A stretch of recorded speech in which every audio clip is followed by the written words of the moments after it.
Odyssey, the intent was not to solve the world's global aging crisis. It was to keep our mom independent and on the farm as long as we could, as possible. And when I look at the the Odyssey program, it says, it starts out kind of with an idea that becomes a plan, and becomes an adventure. Well, it has been an adventure, but the idea, as crazy as it may sound, is that we decided that we would go out and put in spend $1,000 or so, put a computer system in our mom's home with a video cam, and we would, so that we could video conference with her, and she had no computer skills or experience, and there was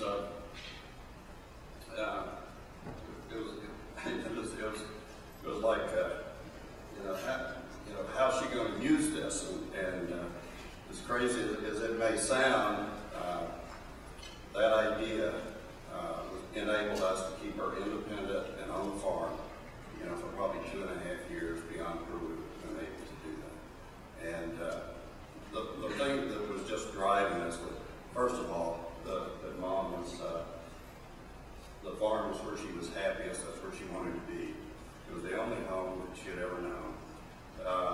She could function at an acceptable level in that environment because of her long-term memory. And if we moved her out of that environment, she becomes dysfunctional immediately. And what we were doing is just my background, of course, with IBM, and my Wade's background is with Cisco Systems. We were just doing what we knew how to do. And with that sample of one, we were able to convince the National Institutes of Health and Oklahoma Center for Advancement of Science and Technology to provide some substantial funding. And in the process, we have moved the body of science forward and how computer-based technology can essentially help, keep people, independent. And then we've also lost my train of thought here. So in the process, we've developed a new care model, and that allows, the technology essentially allows a caregiver to extend their presence and be there for their loved one when they're not physically there. And that sounds kind of wild, but we've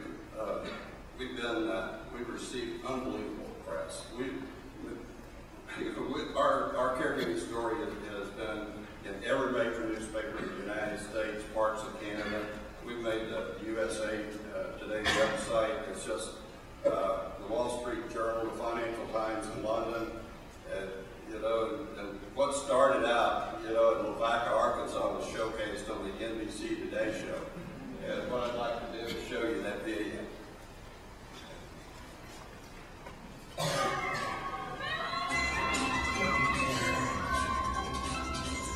On this Easter morning, a lot of us will be calling home to wish loved ones well, but what if you could put yourself right there inside their living room without leaving home? Many families separated by distance are now turning to new high-tech options to do just that. Here's NBC's Michael Oker. From her home in Los Angeles, Kay Rippey Habelow is visiting her 96-year-old dad, Raymond. Well, Daddy, here we are. How you doing? I'm fine. A stroke survivor who lives in Fort Smith, Arkansas, more than 1,500 miles away. You look good.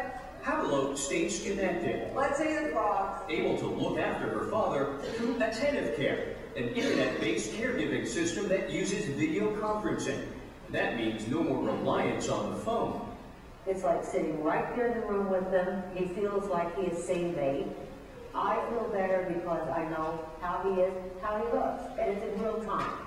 An estimated 7 million Americans are long-distance caregivers. On average, they spend almost $400 a month on expenses, including phone bills and travel.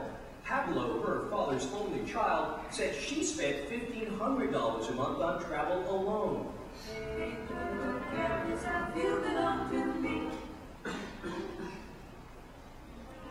People People adore him. He's got a great sense of humor. He loves life, and it hurts. It really hurts to see him diminish. And that's why being able to see him makes it just so much easier. The hookup requires little more than computers, webcams, and a broadband connection. 2 clicks, and there you are. He's in front of me. That's nice. Experts say the technology is valuable, but children should consult their parents before setting it up.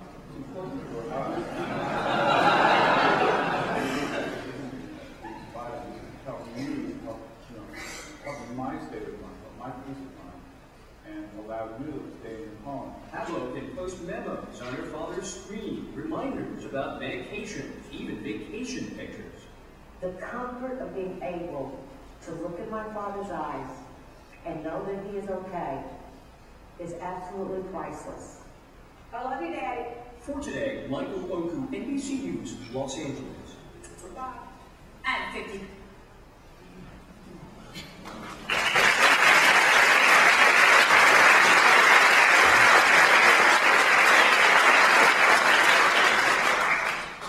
We're in the business of changing people's lives for the better. And when I look at that video, and I think that we gave Kay Pavela her life back.